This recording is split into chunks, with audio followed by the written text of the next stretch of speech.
70 గజాల ఎప్పుడొస్తే కబ్జా చేసుకుందామనే వాళ్ళకి 70 ఎకరాల భూమి చదువుకుని తన చదువును పక్కన పెట్టి ఒక అడవిని సృష్టించినటువంటి వ్యక్తి. తన సొంత భూమిని ఒక మహారణ్యంగా మార్చిన అసాధారణ సామాన్యుడాయన. వారే సూర్యాపేట జిల్లాకు చెందిన దుశ్చర్ల సత్యనారాయణ గారు. BSc అగ్రికల్చర్ పూర్తి చేసి బ్యాంకుల్లో ఉన్నతమైన ఉద్యోగాలను సైతం తృణప్రాయంగా వదిలేశారు. కేవలం ప్రకృతిపై ఉన్న మమకారంతో తన వారసత్వంగా వచ్చిన 70 ఎకరాల భూమిని అడవిగా మార్చే సంకల్పం తీసుకున్నారు. 5 కోట్ల మొక్కలను నాటి వాటిని మహావృక్షాలుగా తీర్చిదిద్దిన ఘనత ఆయనది. కేవలం చెట్లు నాటడమే కాదు, అక్కడ నివసించే మూగజీవాల కోసం 7 చోట్ల కుంటలు తవ్వించి నీటి సౌకర్యం కల్పించారు.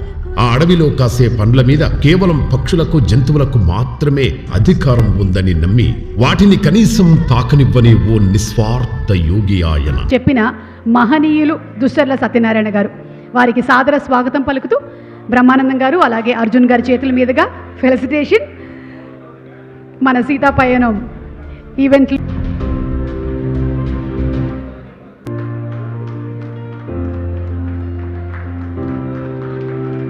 సంపాదించేటువంటి అవకాశాలు ఉన్నప్పటికీ నేను